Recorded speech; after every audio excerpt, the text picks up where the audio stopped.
This video was hard to make. Not because it took long, though. My videos never do. So that was a fucking lie. No. This video was hard to make because I had to say that a year with Skyrim, Dark Souls 1, Portal 2, LA Noire, Terraria, Crysis 2, and the official release of Minecraft isn't the most influential year in gaming.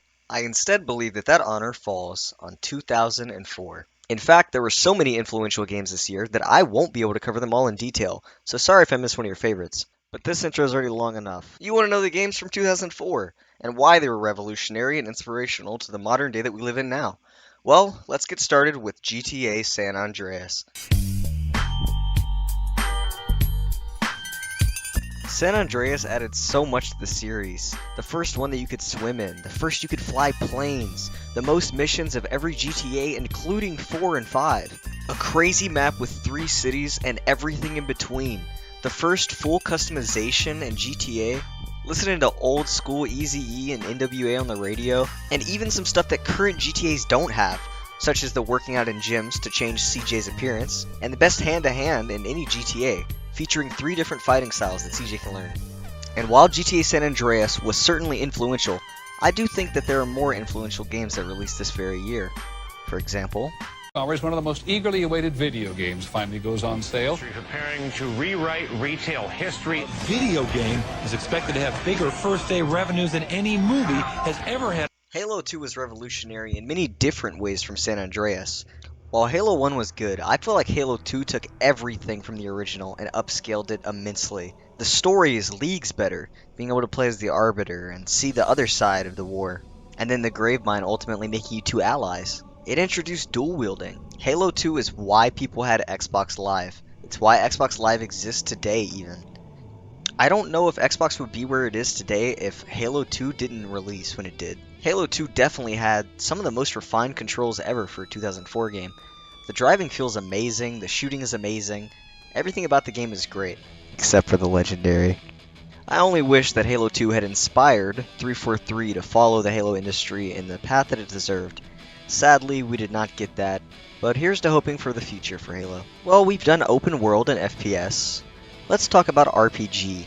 World of Warcraft is hands down the most influential RPG of all time, period. It's the second most played game of all time, only under Fortnite, with World of Warcraft having a combined total of 5,707,763 years across its players combined.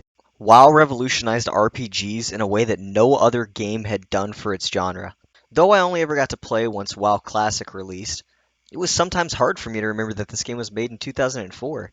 The enormous map, all of the different PvE and PvP zones, the quests that I always skipped through just so I could get the XP and dopamine quicker, and the amazing community of World of Warcraft. This is the only game on the list where I can say the company is still milking this. This game was the game of an entire generation, kind of the way that Fortnite was the game of the most modern generation. Stealing a quest monster from a man who had been waiting 30 minutes longer than I is a memory that I still cherish to this very day, including the whispers that he sent me about killing myself. WoW just had that charm, and there's only one game that I can follow World of Warcraft with. Half-Life 2.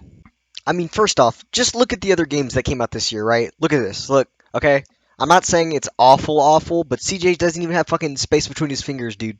And you switch to this, and it's like, bam.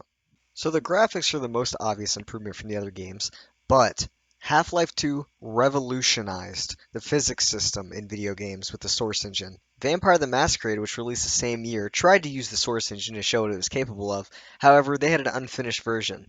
So Half-Life 2 demoed what it was really like. The proper lighting, the proper ragdolls, the great physics when the crates break and the boxes and the pallets and everything, the explosions in the game and the weight that you feel when it happens.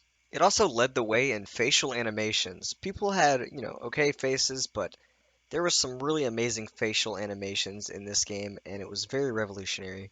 And on top of all that, it has one of the best stories in gaming. And if it doesn't, then why do people keep asking for Half-Life 3? Let me know in the comments what your favorite year for gaming was. Thanks so much for watching. Be sure to subscribe for more random content uploaded on a random basis. Bye.